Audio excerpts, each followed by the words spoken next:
Les révolutions arabes ont durablement bousculé les questions de genre et de féminisme. Est-ce que vous pouvez, Abir, nous préciser les principaux apports des révolutions arabes ? Alors, s'agissant des questions de genre et de féminisme, je pense que les révolutions ont eu plusieurs effets. D'abord, pendant les conjonctures révolutionnaires elles-mêmes, on a vu un certain nombre de pratiques inhabituelles en conjoncture ordinaire. Le fait, par exemple, que des femmes et des hommes co-occupent des espaces urbains la nuit. Un certain nombre de grandes places publiques ont été occupées simultanément par des hommes et des femmes. La place Tahrir, la place de la Perle à Manama au Bahreïn, la place de la Qasba à Tunis, mais aussi les sièges des autorités locales dans beaucoup de régions qui ont été du coup moins diffusées. On a vu aussi d'innombrables femmes de différentes générations manifester la nuit, des petites filles sur les épaules de leurs parents. Et tout cela a forgé, je pense, les représentations de la génération en particulier qui étaient adolescents et jeunes adultes au moment des révolutions, donc qui fait l'apprentissage du militantisme et de l'action collective dans un contexte d'ouverture considérable de l'espace des possibles et de politisation aussi extrême des questions de genre et de sexualité. On débat sur les législations, mais aussi sur ce que doivent être les relations entre les hommes et les femmes dans les espaces privés. Le harcèlement sexuel au Caire a fait l'objet d'une grande dénonciation. Des femmes se sont organisées. Comment les révolutions ont favorisé la création de collectifs féministes? Florie, vous avez travaillé là-dessus? Oui, j'ai eu la chance de pouvoir travailler là-dessus et rencontrer des militantes et en fait des artistes, des membres de différents types de collectifs, pas seulement politiques explicitement.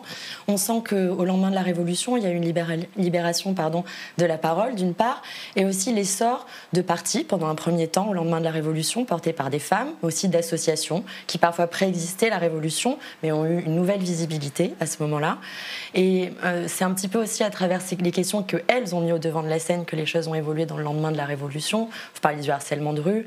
Il y a aussi des projets qui, par leur format novateur, ont permis de faire entendre ces questions. Je pense par exemple au projet de storytelling de Boussy, où des femmes sont amenées à monter sur scène pour parler de la politisation de leur corps et de leur expérience vécue. Donc on voit aussi une pluralité des façons de faire entendre les questions et les luttes en cours.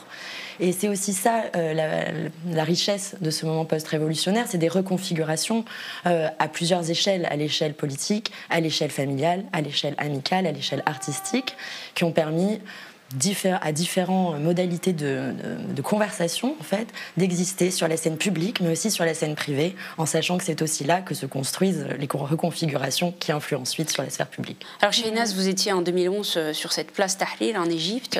10 ans plus tard, quel a été l'apport, diriez-vous, pour vous, de cette révolution dans votre cheminement personnel, intime et politique ? Pour moi, 2011, c'était vraiment, comme Florie et Abir ont dit, c'était vraiment une libération pour les femmes. Moi, parce que j'ai commencé à lutter depuis 2005 même. On était très peu de femmes à faire des rassemblements contre le pouvoir. Oui, je ne l'ai pas dit, mais vous étiez blogueuse. Donc, dès 2005, vous teniez un blog sur les dérives du pouvoir égyptien. Et vous avez fait partie du mouvement Kfaya. Ça suffit. Oui, voilà. Donc, on était très, très peu de femmes. Je peux les compter, hein. En 2011, j'étais surprise. Moi-même, j'étais surprise. Ils avaient des milliers de femmes.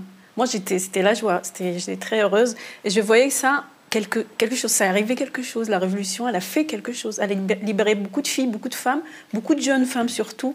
Et elles étaient sur la place, elles étaient partout. Elles étaient là, sous les tentes.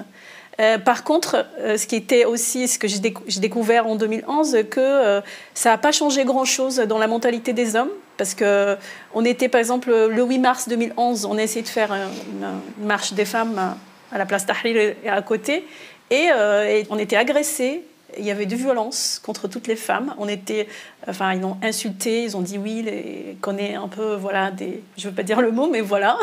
Donc on était insultés, on était même avec des coups, pieds, des coups. Donc c'était des jeunes, des hommes qui étaient à la place Tahrir aussi. Donc j'ai vu qu'il y avait un problème encore. C'est pas parce qu'on était à la place que ça y est, que tout est réglé. Et c'est ça que après je me suis rendu compte même que mes camarades, on a lutté ensemble pendant des années. ils ont commencé à dire ah non mais les questions de femmes c'est pas pour le moment, c'est pas une prioritaire. Non, d'abord la démocratie. Oui, voilà, les élections, voilà tout ça. Non, LGBT, enfin pour l'instant c'est pas le moment. On va perdre des gens, il faut pas parler de ça. Donc j'étais un peu choquée mais je me suis rendu compte que oui, voilà, il y a un gros problème. Et après 10 ans, je dis qu'aujourd'hui c'était un peu naïf, je pense, de ma part, de croire que la révolution, ça va changer quelque chose. Enfin, pour moi, même le changement d'un régime politique, ça ne sert à rien, absolument à rien. Le vrai changement pour moi, c'était quand les femmes, elles ont décidé d'aller sur la place. C'est quand les femmes, elles ont continué à lutter jusqu'à aujourd'hui. Hein. Je vois le potentiel, je vois ce qui s'est passé depuis 10 ans.